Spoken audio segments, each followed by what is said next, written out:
Bien-aimés chers frères et sœurs, bienvenue à cette séance d'études bibliques. Ce soir, je voudrais partager avec vous la Noël et la naissance du Christ.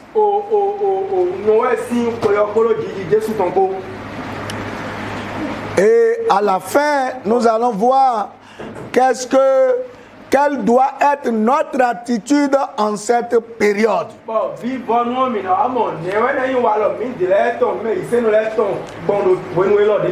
La Noël et la naissance de Christ. Est-ce que la Noël célèbre effectivement la naissance de Christ? C'est ce que nous allons voir ce soir. Et si Noël ne célèbre pas la naissance de Christ, qu'est-ce que Noël célèbre?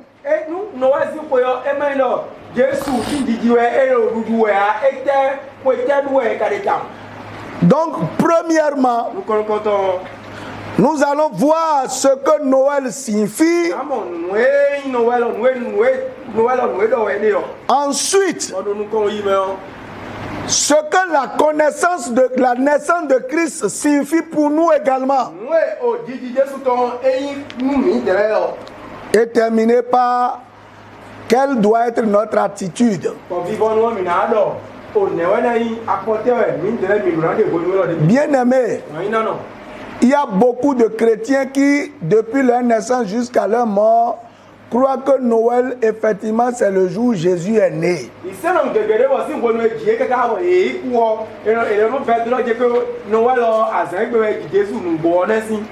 Voyez, quand on commence à montrer la crèche, on dit c'est la crèche dans laquelle Jésus est né.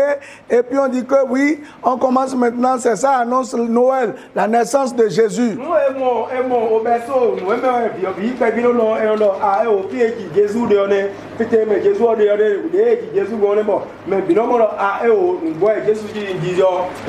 Mais quelles sont les origines de Noël?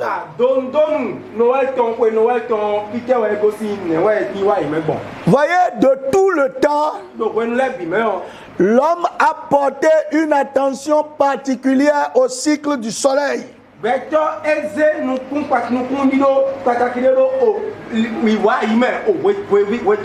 aux différentes saisons. Car la nourriture de l'homme dépend du climat et de la lumière.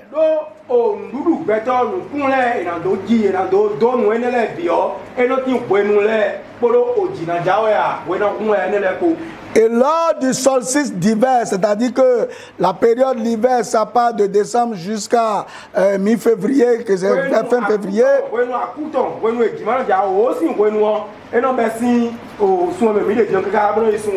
Il y a beaucoup de fêtes qui étaient célébrées en l'honneur ou en reconnaissance des bienfaits du soleil.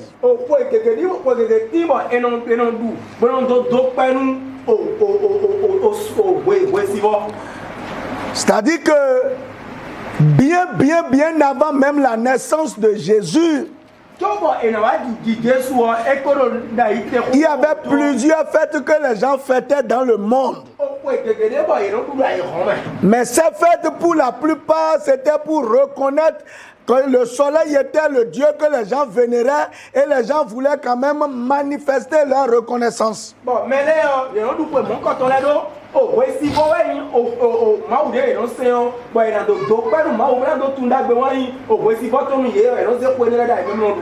Donc, Noël remonte à plusieurs siècles, même avant Jésus-Christ.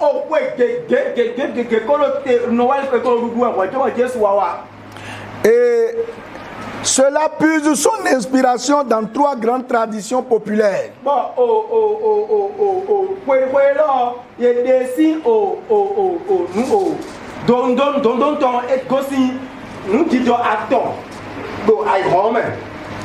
Noël était là avant que Jésus ne naisse. Avant que Jésus ne naisse, les gens fêtaient. Mais ils ne fêtaient pas en pensant à Dieu ni à Jésus-Christ. Non.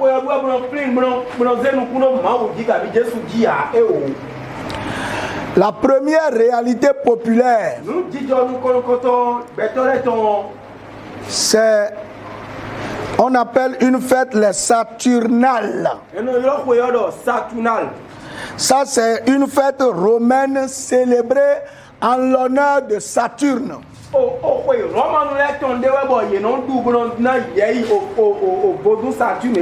qui est considéré comme le dieu des semailles et de la vigne.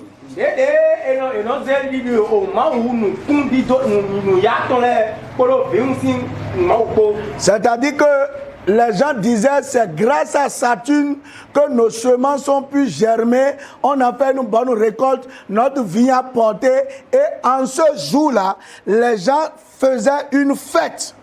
Mais là, il y a oh, Vodou Saturne et ouais Zombo. On nous coupe dans les nassins. Bon, il y a mon temps, il y a un date, bon, vu moi dans les et yon grandi dit. Bon, il y a d'autres zépois, même d'autres bouquets, mais d'autres peuples n'ont y a au Vodou Saturne. Et cette fête se déroulait du 17 décembre au 24 décembre. Bon, au point et non d'où Azan. À cette fête-là, il y avait deux particularités. Les classes sociales étaient abolies, c'est-à-dire il n'y avait plus d'esclaves ni de patrons, on abolissait ça, c'était la première chose.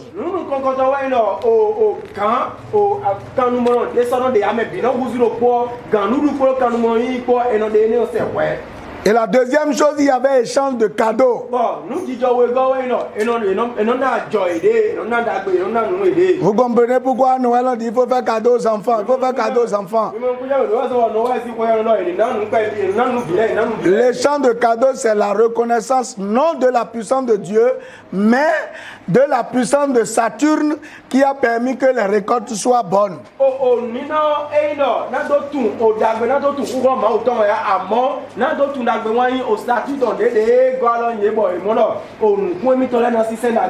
Donc cette fête-là, les gens la fêtaient du 17 au 24 décembre.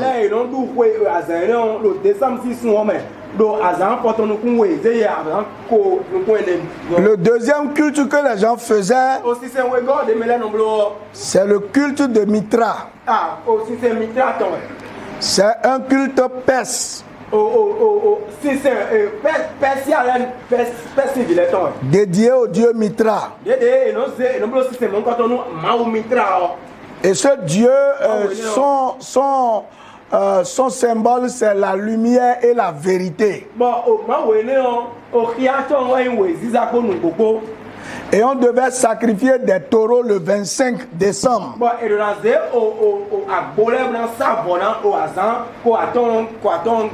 Pour célébrer le soleil invaincu. Donc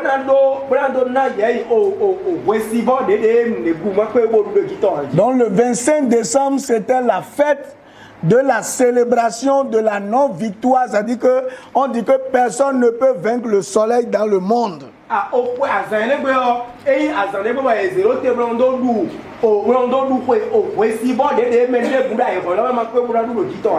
Donc on reconnaît la suprématie du soleil sur toute la création. Et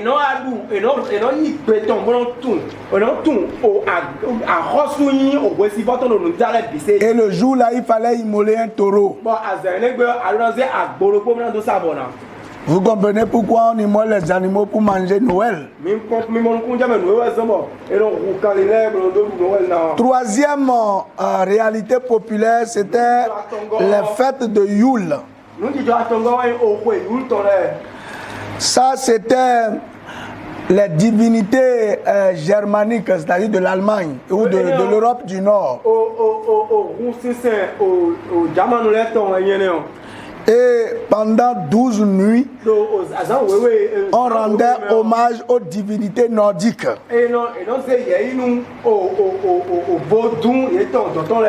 Et des sacrifices étaient faits en leur nom. Et vous savez, pour ceux qui ont fait tron une fois là,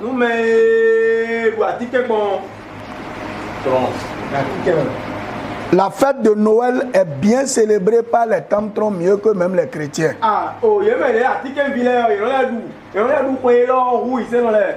Parce que il y a des rites qu'ils font dans la nuit du 23 au 24. Ça dépend de l'apparition de la lune. Ils tapent leur tam-tam, ils font les trucs, c'est que c'est des rituels dans la nuit là.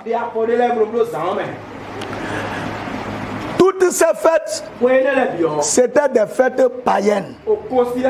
C'est des fêtes où on fait des sacrifices aux divinités auxquelles les gens croyaient.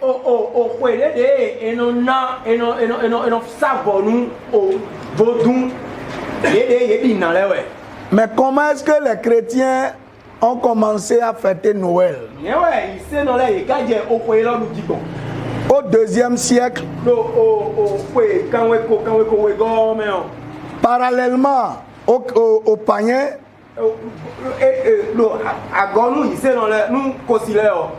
les chrétiens aussi ont commencé à célébrer, à s'intéresser au jour de naissance du Seigneur, au jour de sa résurrection, au jour de son baptême.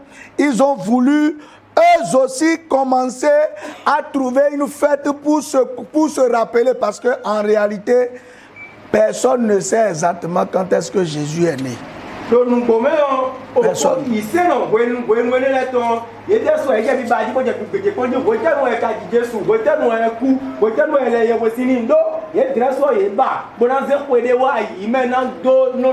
Donc les chrétiens ont choisi la date du 6 janvier pour célébrer la naissance de Jésus, le baptême, tout ce qui est lié à Jésus là, eux ils prenaient le 6 janvier pour le célébrer.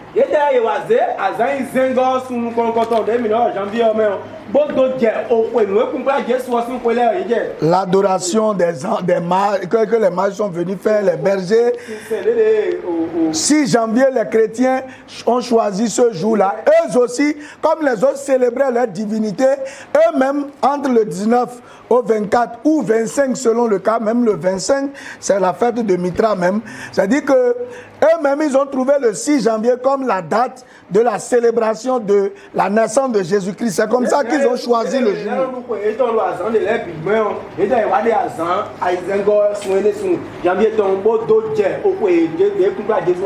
Mais au 4e siècle, le clergé romain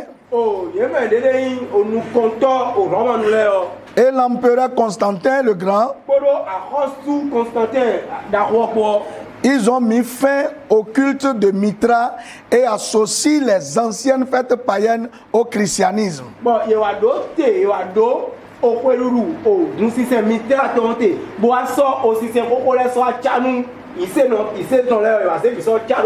C'est pour attirer la foule afin d'imposer leur religion.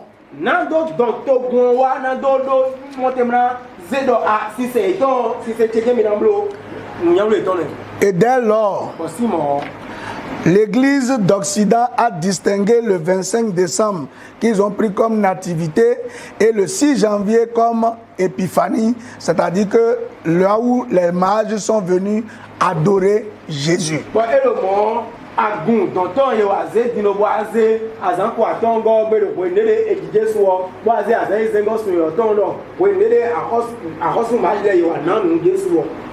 Donc en réalité, personne ni les scientifiques, c'est vrai qu'il y a eu beaucoup de thèses pour expliquer que Jésus-Christ serait né entre le 25 décembre et le 13 janvier, mais personne ne connaît la date exacte de la naissance de Jésus-Christ. Ce qui est sûr, la date de son baptême est connue, la date de son enlèvement est connue, mais la date de naissance de Jésus, personne ne le connaît.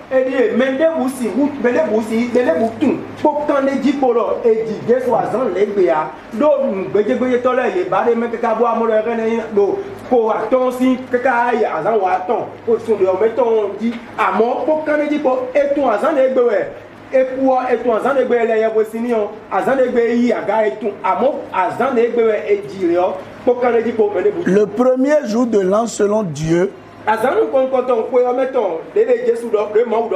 c'est le mois de Nissan. Et Nissan, c'est entre fin mars et début avril. Donc, ce n'est même pas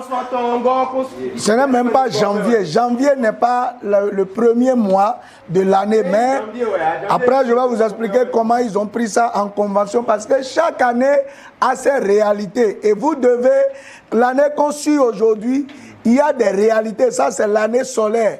Et si vous voulez être sous l'année solaire, que vous ne priez pas pour prier dans le sens des réalités de l'année solaire, il y a des choses que vous allez vivre. C'est comme ça, ça se passe.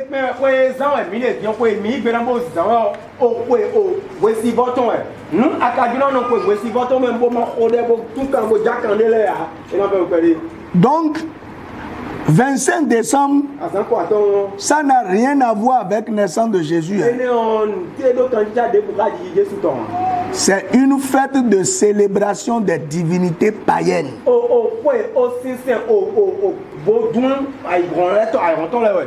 Nous me sentons vaudouin lokpa sin kwewe mais demain les tombeaux nous dou et y a tout trône de où il cambe dans 25 décembre il va t'expliquer. Donc, faut pas penser que 25 décembre, Jésus est né, la crèche, non, ça n'a rien à voir. Rien.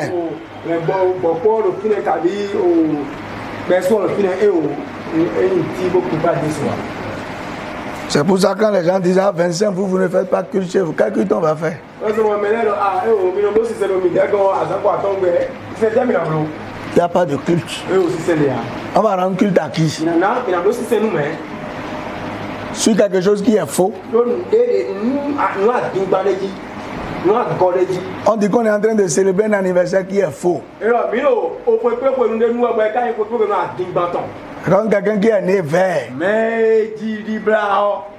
on ne connaît pas sa date de naissance. Maintenant vous choisissez un jour, vous dites que c'est le jour là il est né. Personne ne connaît ni la date, ni l'année de naissance de Jésus. Le 25 décembre n'a rien à voir avec la naissance de Jésus. Ok. Néanmoins, nous allons voir quand même les événements relatifs à la naissance de Jésus, ses interprétations et la compréhension qu'on devrait avoir.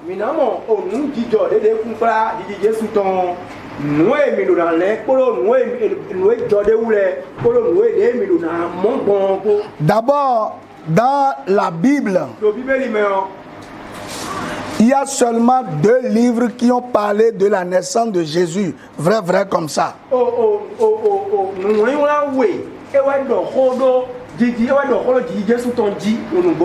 Il y a l'évangile de Matthieu. Le premier chapitre du verset 18 jusqu'au chapitre 2, le verset 23. Ça, c'est le premier passage. Le deuxième passage, c'est dans Luc 1, 5 jusqu'à 2, 20. À part ça, vous ne verrez pas les autres évangiles raconter quelque chose sur la naissance de Jésus. Ni Jean, ni Marc n'ont fait apparaître ou n'ont parlé de cette naissance. Après, Paul en a parlé dans Galates 4, le verset 4, je pense. Quelqu'un est-il là? Paul en a parlé. Et même là, ce qu'il a dit, quelqu'un là, Galates 4, le verset 4. Oui. Mais lorsque les temps étaient accomplis, Oui. Dieu envoyait son fils, né d'une femme, né sous la loi. Voyez, Il a dit seulement que Jésus est né d'une femme. Et quand vous retournez aux textes principaux, aux textes originaux, c'est-à-dire les textes grecs, on a dit né d'une femme. On ne l'a même pas parlé comme si Marie était vierge. Non, femme parce que le mot utilisé en grec c'est gun. Gun, si on veut faire le gun, ça veut dire femme. Femme qui a mari. Or la jeune fille, ça fait partenos. Ça, les mots ne sont pas les mêmes. C'est ici on a bien dit, Jésus étant né d'une femme. Ok. Donc la naissance de Jésus là, on ne sait pas quel jour. Donc pour nous, qu'on observe un jour pour dire qu'on est en train de se commémorer la naissance, ça n'a pas d'importance pour Dieu. Si ça avait d'importance, Dieu nous aurait permis de savoir avec exactitude. Aujourd'hui, tout le monde sait quand est-ce qu'il est mort, quand est-ce qu'il est ressuscité. Tout le monde sait ça.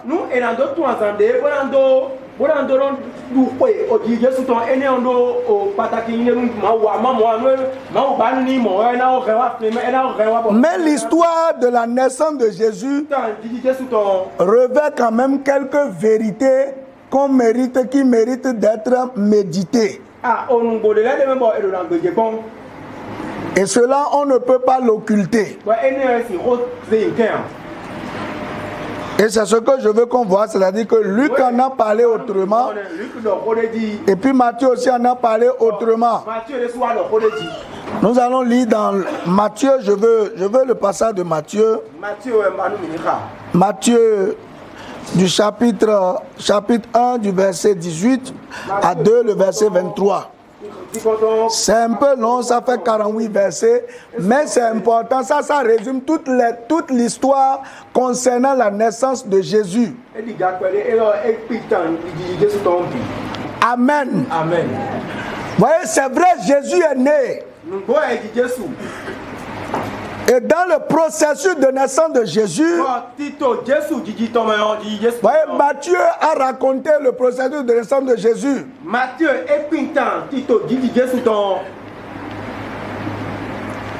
Et là, on peut scinder en 3 événements importants.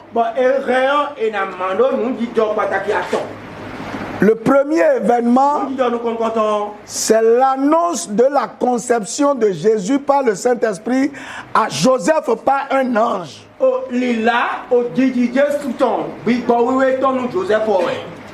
voyez, Joseph, c'est Dieu qui lui a annoncé.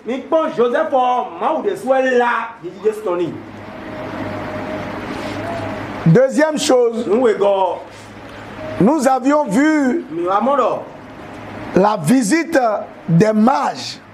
Vous voyez, les mages là, ce n'est pas des chrétiens. Hein? Non. C'est des prêtres qui étudient l'astrologie.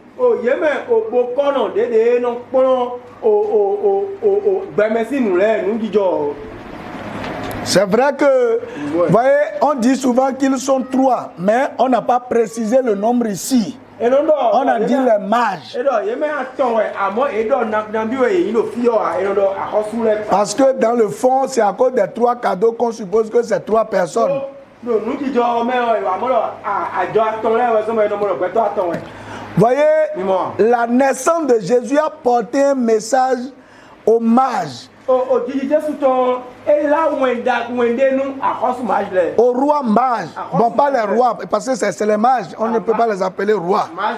Aux mages, qui sont des prêtres de l'astrologie. C'est vrai que les documents disent qu'ils étaient 3 parce que au 6e siècle, on a donné des noms. À ces 3-là,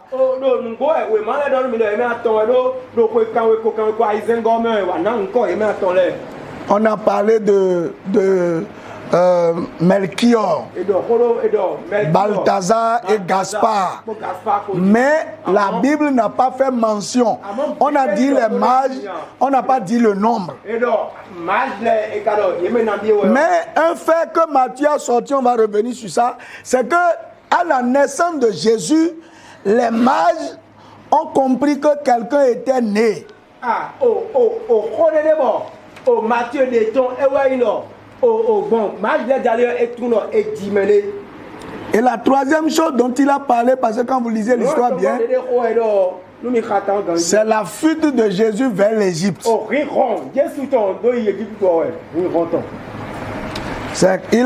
a été obligé de fuir. Ok. La naissance de Jésus a déclenché le processus de communication de Dieu avec l'homme.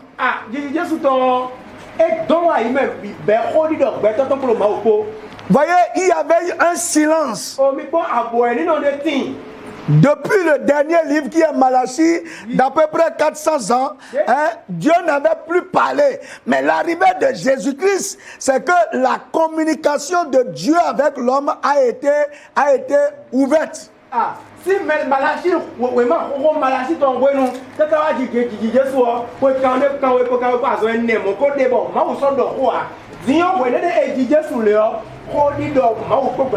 donc, si quelqu'un veut célébrer, veut commémorer la naissance de Jésus, ça suppose que les visions, la communication avec Dieu doit être activée. Est-ce que vous comprenez?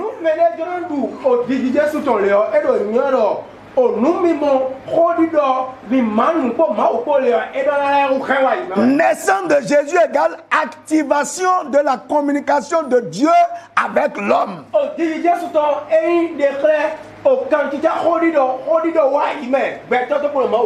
Décret, ouais, hein? C'est que activer là, c'est relancer. Voilà. Vous savez, tu ne peux pas dire que tu célèbres Jésus. Jésus est né et tu n'as aucune révélation. Vous voyez, dans ce passage-là, il y a eu deux moyens. Il y a eu les songes et il y a eu les anges. Le ministère des anges est activé. La révélation est claire. Regardez les choses qui sont réglées au travers des songes. Joseph était dans la confusion. D'où est-ce que Marie l'a-t-il la grossesse? On n'a rien fait qui puisse... Voyez, dans les confusions, le monde doit sortir de la confusion si effectivement nous voulons célébrer, nous voulons commémorer la naissance de Jésus. La première chose qu'on recherche, il faut que la communication avec Dieu soit rétablie. Il y a des sujets confus encore dans ta vie, il y a des choses que tu ne comprends pas encore et tu dis tu fêtes Noël, mais tu es encore dans le noir.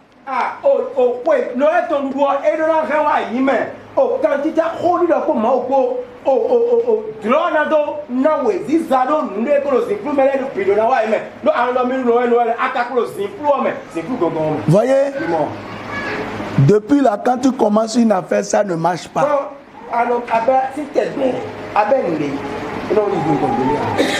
C'est le moment de dire, au moment où Jésus est né là, au moment où Jésus devrait naître là, Dieu, tu as ouvert les yeux de Joseph. Tu as ouvert les yeux des mages. Regardez combien de fois les songes ont préservé et Joseph et les mages et Jésus lui-même.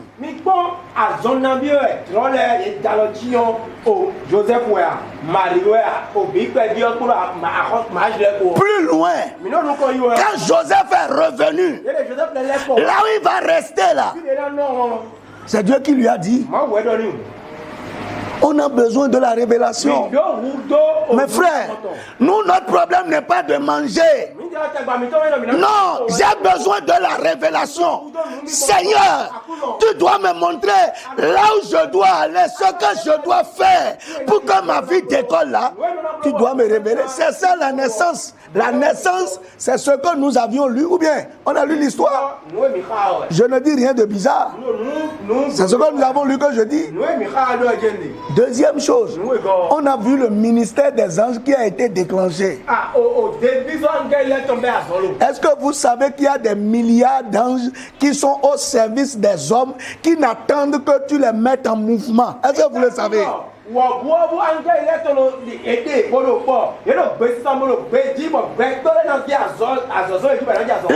attendent que tu les mettes en mouvement. Il y a des anges qui veulent travailler, mais tu ne les mets pas en mouvement. Un seul ange a tué 144 000 personnes dans une nuit. Vous avez lu votre Bible, non? Dans une nuit, il a tué un seul ange. 144 000. Bon, tous tes ennemis là, quand tu les as comptés, c'est ça, ça. Bon, tu cherches la paix. Est-ce que tu sais là où il y a ta paix? Est-ce que tu vas pour la paix? Est-ce que tu connais? Parce que tu n'as pas les yeux ouverts. Vous voyez, quand on n'a pas les yeux ouverts, spirituellement, quand on est voilé, on a peur des choses pour lesquelles on ne devrait pas avoir peur. Regardez. Géasi a vu que les militaires étaient venus avec armes et il avait peur. Et il dit Élisée, les policiers sont là, les policiers sont là. Et il a dit, Élisée a dit, Dieu, ouvre-lui les yeux. Et quand les yeux de Géasi étaient ouverts, il a vu qu'il y avait beaucoup plus d'armées avec eux, plus que l'armée qui est venue. Et il dit, ceux qui sont avec nous là sont plus nombreux que ceux qui sont là-bas. En cette période, quelqu'un a besoin que ses yeux spirituels soient ouverts. Voyez, toi tu es chrétien. Et tu ne rêves jamais. Tu es chrétien, quand tu rêves, tu oublies toujours. Comment tu peux évoluer dans la vie? Comment? Tu ne peux pas. Puisque tu es aveuglé spirituellement. Tu ne vois rien. Voyez, Joseph voulait s'installer. Et on a dit non, non, il ne faut pas rester là. Va à Nazareth. Ça, c'est là-bas, j'ai prévu. Parce que l'homme qui est sur le trône, là, il va chercher encore à te tuer. Des gens sont allés louer dans la maison de ceux qui vont les achever. Et c'est quand ils sont entrés dans cette maison-là qu'ils sont devenus pauvres. Quand tu rentrais dans la maison là, tu n'avais aucune révélation.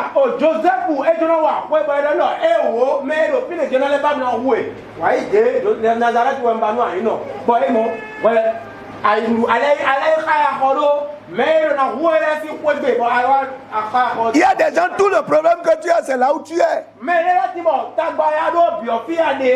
Tant que tu seras dans cette maison-là, parce que la maison a tué un homme, c'est le sang humain qui a construit cette maison et rien ne peut prospérer là. Comment tu peux évoluer si tu n'as pas la révélation?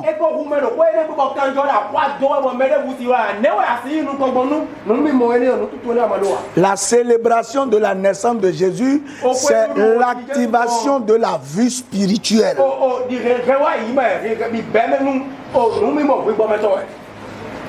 Et la deuxième chose, c'est la mise en service des anges que Dieu a prévu pour son bonheur, pour son élévation. Il y a beaucoup qui ne croient pas que les anges existent.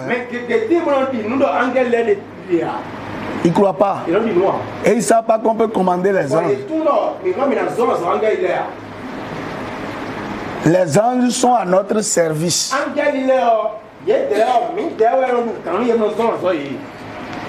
Parce que nous, do mi tele o on a quelque chose de Dieu que les anges n'ont pas. mi de mi do nu ma o ton de angel le mando a La vie de Dieu est en nous. pe ma o ton do mi tele Le souffle de Dieu est en o nous. fun fun ma o ton do mi tele me Ce qu'un ange n'a pas. de angel ma ga do a ne